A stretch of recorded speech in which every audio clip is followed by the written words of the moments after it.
Muy buenos días con todos y con todas, queridos compañeros de la mesa directiva, autoridades de la comisión gestora, compañeros, compañeras en general. Muchísimas gracias por permitir, Freddy y compañeros de la UNAE, la realización de este Congreso Internacional. Estoy seguro que va a tener un éxito en términos de la retroalimentación y esa riqueza de interacciones que vamos a tener todos los presentes en esta preciosa sala. Yo quiero mencionar unas breves palabras sobre cómo estamos viendo la perspectiva en el sistema educativo, lo que aspiramos en el futuro. Para nosotros es fundamental y en nuestra Constitución se reconoce como un pilar clave de la gestión pública, de la administración pública, la planificación. Porque es esa instancia, el pensarnos en el futuro, lo que nos permite que no estemos a la deriva, a las fuerzas del mercado, a la espontaneidad o a la improvisación, sino justamente el que nos podamos apropiar de nuestro futuro. Y quiero mencionar algunos elementos clave de por dónde irían esos tiros y cómo podemos nosotros empezar a pensarnos, ¿no es cierto?, hacia adelante, hacia el futuro y, como les digo, apropiárnoslo y gobernarlo. La información y el conocimiento son elementos claves para la transformación social, para alcanzar el buen vivir. Lo hemos demostrado a través de la gestión en estos últimos años. Hoy expondré sobre la importancia de la lengua, incluyendo las lenguas ancestrales y el lenguaje de la programación. Y finalmente, para poder aterrizar unas cifras de largo plazo hacia dónde apuntamos en el sistema educativo.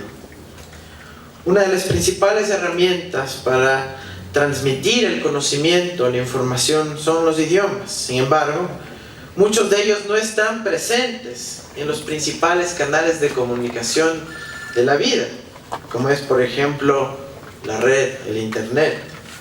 Esto produce una brecha lingüística que profundiza la brecha digital y la brecha de conocimiento en general. Según los datos de la UNESCO, aproximadamente 6.500 lenguas que existen en el mundo, solo 60 están representadas en el Internet, esa fuente que llamamos inagotable de conocimiento.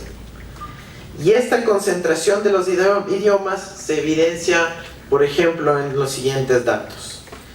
En el anuario estadístico de la UNESCO muestra que la producción de libros, el 21.8% de todos los libros que se produjeron fueron publicados en inglés, el 11% en mandarín y el 9.8% en alemán, seguido por el español en un 8.9%.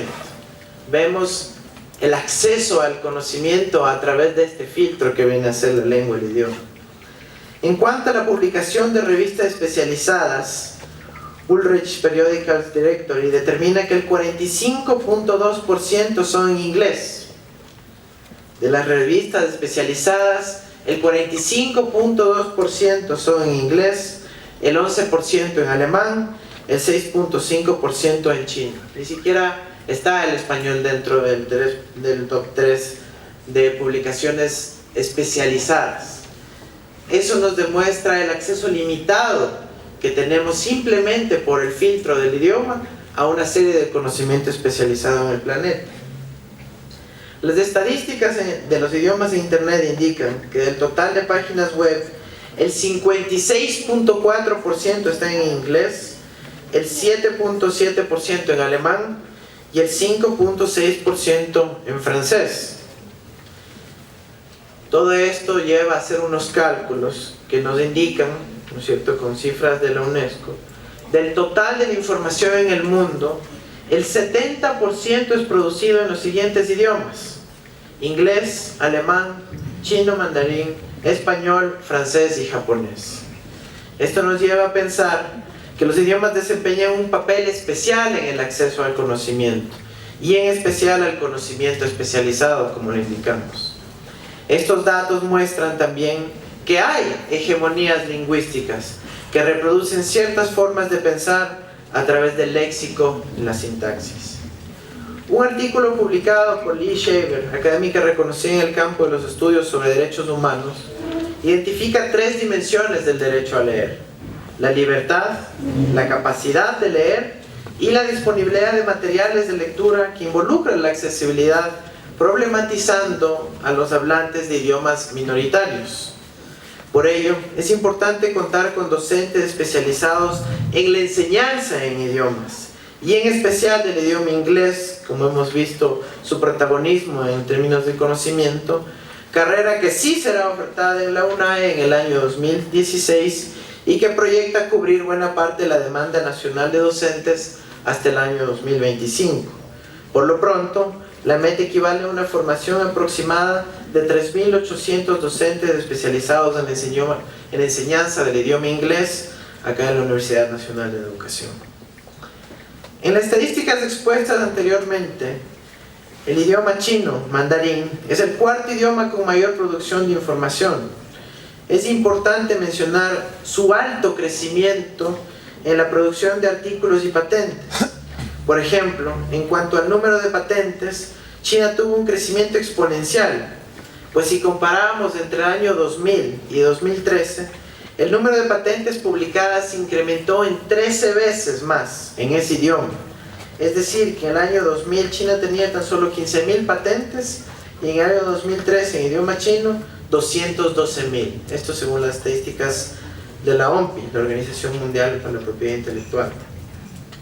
Es por eso que la UNAE es la institución de educación superior elegida para la creación del Instituto Confucio, en visita a nuestro jefe de Estado a la China, con el objetivo de profundizar el conocimiento sobre la lengua y cultura china en general, desarrollando las habilidades para participar y desenvolverse en el medio social, comercial, cultural y científico de esa cultura.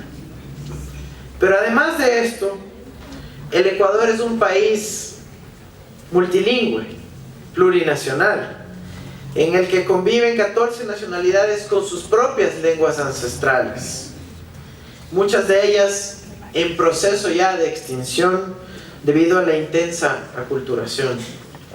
De acuerdo con los datos del último censo de población y vivienda, la nacionalidad que engloba gran parte de la educación indígena es la quichua, con 71%. Sus culturas, incluyendo sus lenguas ancestrales, tienen otros sistemas de relaciones sociales, políticas, organizativas, en términos generales de cosmovisión, en el marco de la solidaridad y de lo comunitario, que engloban su cosmovisión vinculada también a la naturaleza.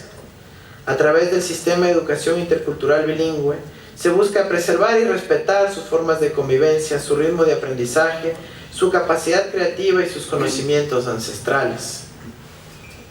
La UNAE, siendo coherente con su misión de contribuir con la formación de talento humano del sistema educativo, su razón de ser, caracterizada por rigor científico, enfoque de derechos e interculturalidad, crea la licenciatura en Ciencias de la Educación Intercultural Bilingüe, cuyo objetivo principal es formar profesionales con compromiso ético y docentes de excelencia para la enseñanza y aprendizaje de los niños y niñas del sistema de educación intercultural bilingüe en los niveles inicial, básico y de bachillerato. De acuerdo a las proyecciones que se tiene hasta el 2025, la UNAE aportará con 8.400 graduados en educación intercultural bilingüe. Además, este proyecto político, a través de la Ley de Educación Intercultural, crea el Instituto de Idiomas, Ciencias y Saberes Ancestrales de los Pueblos y Nacionalidades, institución que está en proceso de formación y que llevará a cabo buena parte del registro, el patrimonio de estas lenguas ancestrales y la implementación de la política para su preservación y uso. Los conocimientos ancestrales son un aporte importantísimo en los procesos de investigación y desarrollo relacionados y vinculados también con la biodiversidad. El acceso, uso y aprovechamiento ilegal e inequitativo de recursos biológicos y sus derivados en aprovechamiento también de los conocimientos ancestrales de los pueblos indígenas asociados a ellos, en especial mediante su privatización, mediante mecanismos de propiedad intelectual, se denomina biopiratería y pone en riesgo la soberanía de la riqueza de nuestro país y el acervo cultural de nuestros pueblos. Estamos también haciendo esfuerzos a nivel multilateral en las instancias internacionales para que el mundo entero reconozca y respete estos conocimientos ancestrales y evite la privatización por parte de capitales transnacionales. Lamentablemente nuestros países de nuestra región han sido sujetos de una gran cantidad de biopiratería, en donde se vincula la riqueza natural con la riqueza de los conocimientos ancestrales, se lo privatiza a un modo de propiedad intelectual y luego te la venden como la última novedad de la medicina transnacional. Este modelo de nueva forma de explotación que se vincula con esta nueva división internacional del trabajo que ha sido denunciada permanentemente por el presidente Correa y más recientemente el día lunes en la cumbre de los pueblos sobre el cambio climático, nos llama a actuar en el marco del derecho internacional para que esto pueda ser reconocido y respetado por las distintas fuerzas del capital y de otros estados. Pero el futuro no queda simplemente en reconocer estos conocimientos ancestrales. También tenemos que verlo con perspectiva. Y aquí creo que es fundamental una reflexión sobre los lenguajes del siglo XXI, los lenguajes que se refieren a la programación. ¿Qué es programar? El concepto de programar, para decirlo de una manera relativamente simple, es explicarle a una computadora qué quiere que haga por nosotros. Aprender a programar desarrolla habilidades como la capacidad de abstracción y de planificación, la decomposición de problemas, pensamiento lógico y el trabajo en equipo, entre otras. Esto se viene aplicando en distintos países del mundo ya como parte regular de su currículum. La historia de la programación se puede remontar a sus inicios en 1840 con Charles Babbage y su lenguaje Punched Card.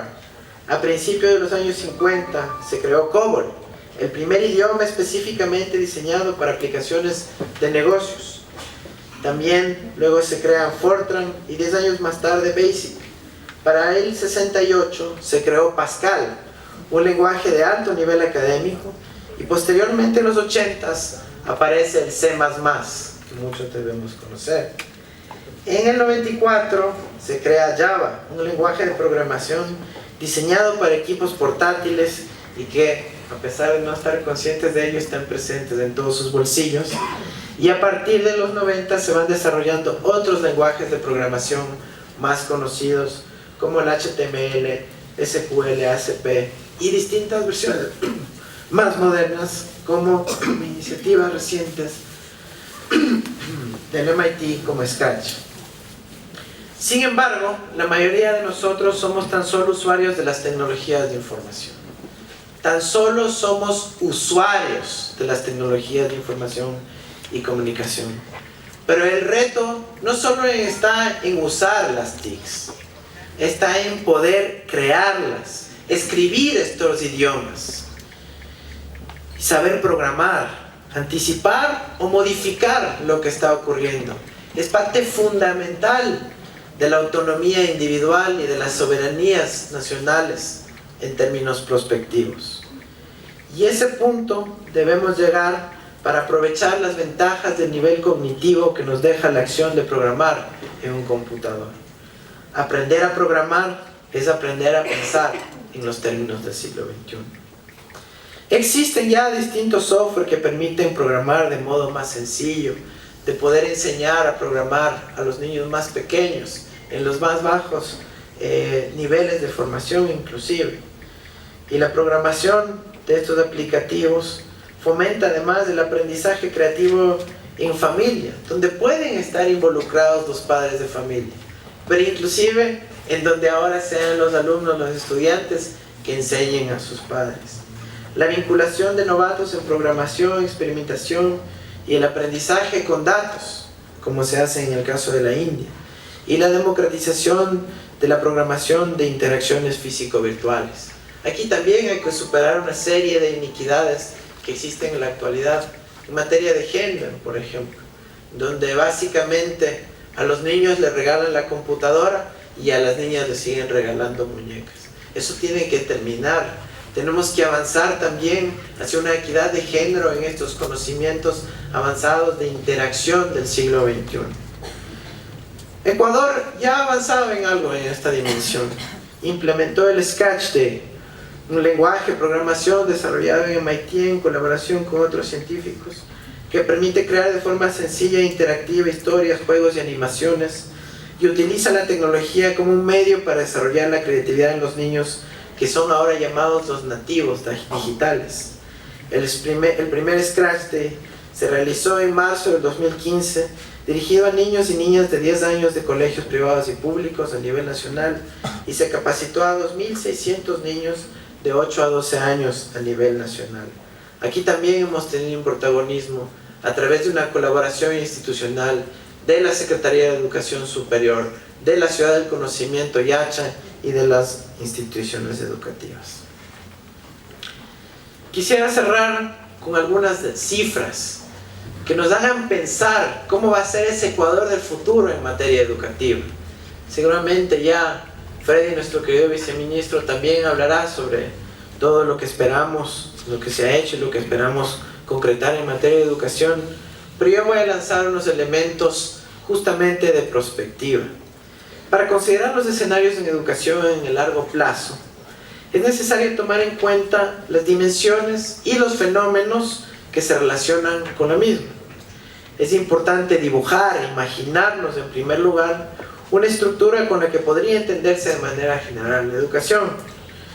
Y bueno, esta estructura comprende los insumos materiales, como la infraestructura, el equipamiento, ¿no es cierto?, los distintos materiales físicos, las personas que están involucradas, los actores, los estudiantes, los profesores, los directivos, las dinámicas de interacción, los resultados del proceso educativo, los resultados de las evaluaciones, etc. Y la articulación entre los niveles educativos, los colegios, las escuelas, los CBBs, teniendo siempre presente que existen cuestiones transversales en todo momento, como la inclusión en todos los niveles y dimensiones de la misma. Es un proceso complejo. No es fácil imaginarnos de aquí a 10 a 20 años con todo lo que puede pasar. Pero ese ejercicio complejo hay que hacerlo si no queremos volver a vivir una etapa de la improvisación en donde se retroalimenta el sistema educativo con la propia sociedad. Al constituir, por ejemplo, una unidad educativa del milenio, eso va a generar mayor presión demográfica hacia ese mismo espacio territorial. Y eso evidentemente genera mayores necesidades y mayor presión al propio sistema educativo.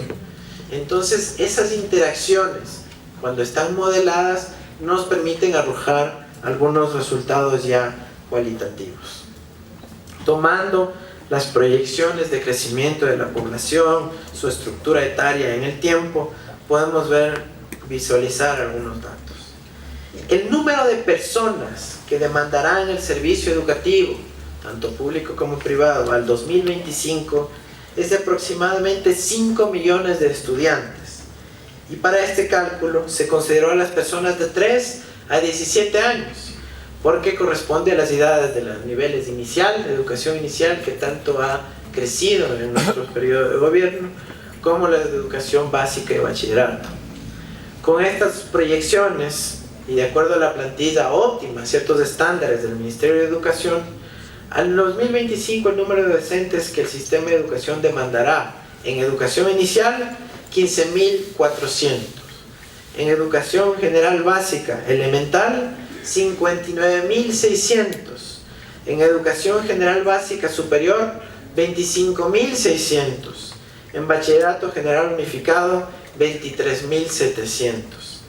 De esta demanda total de docentes que necesita formar este país a los siguientes 10 años, la UNAE aportará con 20% aproximadamente la demanda nacional.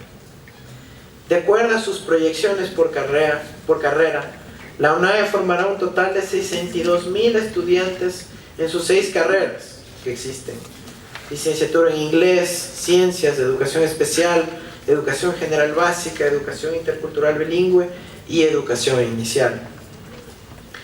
En cuanto a posgrados, la UNAE tendrá 1.800 alumnos cursando maestrías, 200 en doctorados y 3.700 en especializaciones.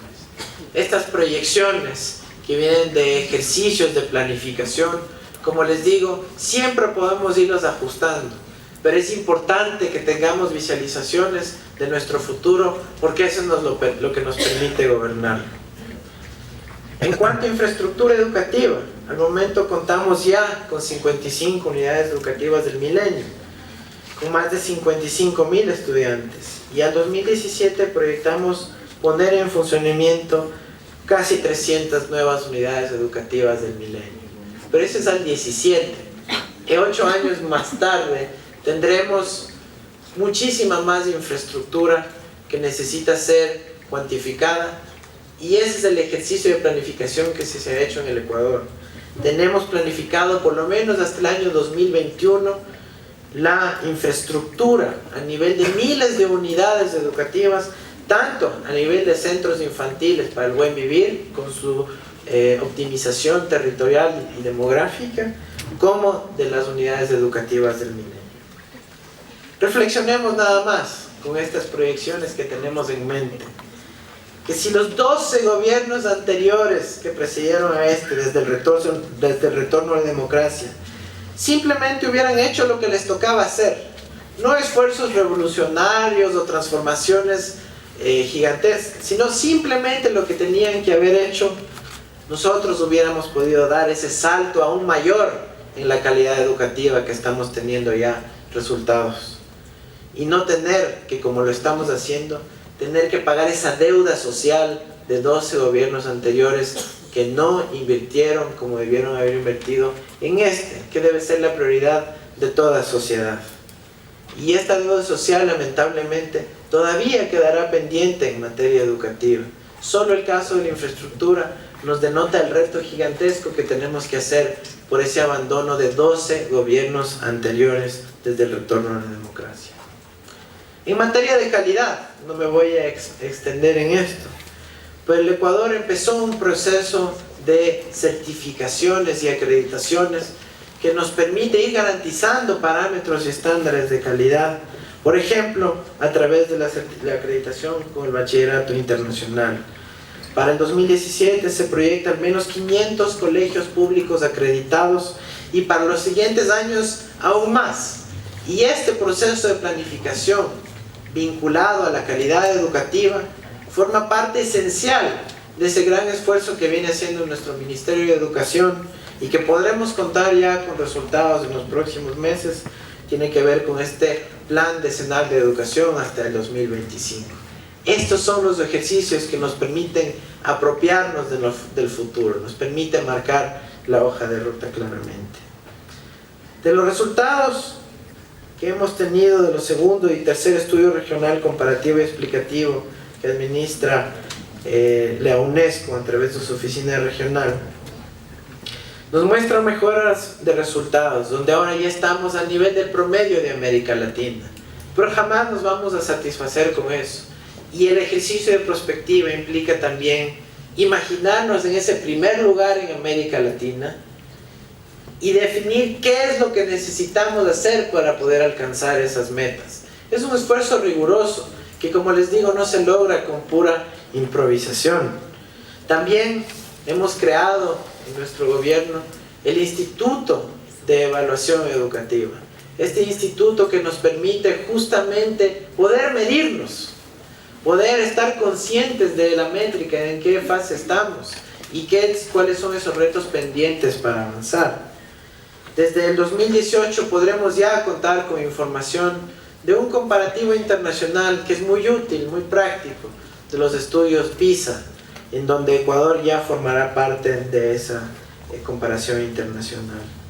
Aún así que todos los paradigmas de PISA no coincidan con los paradigmas del buen vivir, por ejemplo, pero nunca dejará de ser útil el poder contar con esa información, y eso no deja que, como lo hemos venido haciendo ya, el país cuente con sus propios instrumentos de evaluación educativa, que justamente creo que un reto es pensar esa métrica para el buen vivir vinculada a la evaluación educativa, que podría ser resultado de este congreso. Me satisface mucho, además, la creación el día de hoy, la institucionalización de la red de investigación en materia educativa, la red Renace. Lo haremos con muchísimo gusto participar como testigos de la creación de esta red. Creo que es una muestra más de los avances y la seriedad con la cual se está tratando la temática de la educación, y obviamente con la propia creación de la Universidad de la Educación. He aspirado con estas palabras dibujar una serie de elementos prospectivos que tenemos que seguir pensando hacia el futuro. Les agradezco muchísimo por la atención y muchísimos éxitos también para este Congreso Internacional.